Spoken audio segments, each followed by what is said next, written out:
So obviously there are challenges built into the system, things that can always go wrong, and the best of preparations can't guarantee that these challenges won't arise.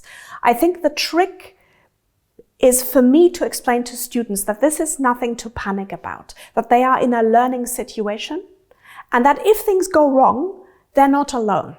I'm there in the course with them, and I am prepared for every class as if there were no specialist. So in any minute, in any second of the class, I can take over, I can help, I can bridge, and then give back control.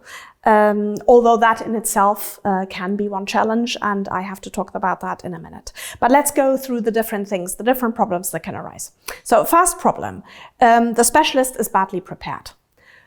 Rarely happens, simply because I've already sat them down a week ahead, and so much time has already gone into that step and the prep mail that by the time they actually start the show, they're not badly prepared anymore.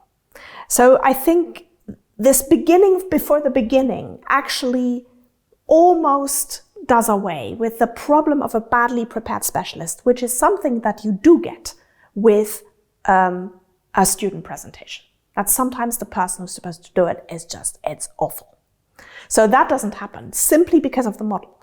What can happen is that the group is badly prepared. However, we do have the prep mail.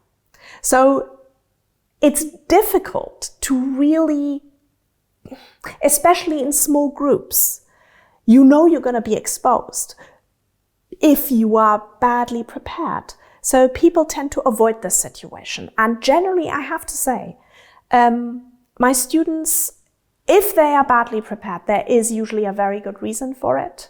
That means there is a badly planned week with 3 exams in a row, something they have no control over.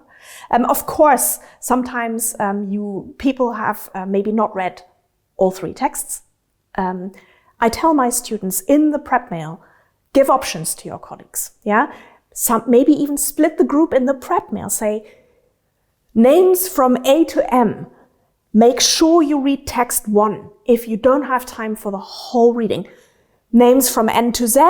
Make sure you read text 2 if you don't have the time for doing the whole reading. So this is already, the prep mail takes care of at least a percentage of that risk as well. But let's say this much dreaded silence happens.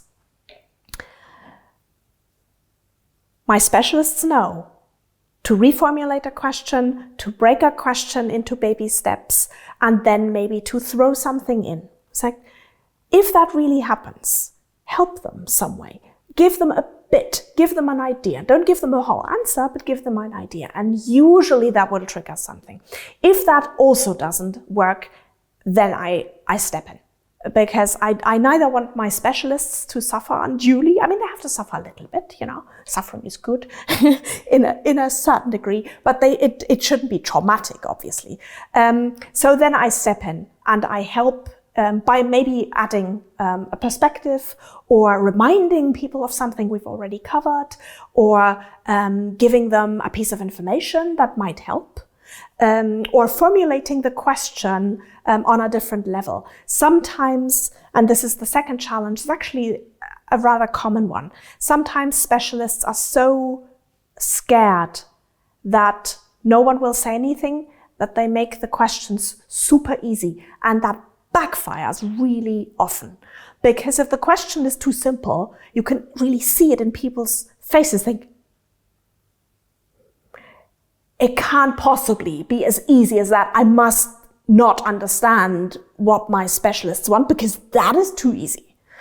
So I warn my students that this might quite quickly happen, so that they shouldn't formulate questions that are too easy. So if I see that happening, maybe I invite my specialist maybe you can ask that slightly differently.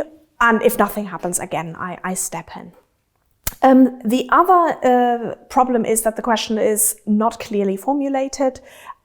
I think the specialists usually, they see that. They see that in their audience's faces quite clearly. So if the communication is good and they're not hiding behind a handout or a sheet or something like that, or if they are not talking to the screen instead of talking to their audience, then they will see that, and this won't really be an issue. I think these are the most common challenges. And I think the most important thing is, even if situations that you'd rather not have dealt with arise, it's clear that there will be an opportunity to speak about exactly that situation immediately after the class, and this is where the triple feedback loop comes in.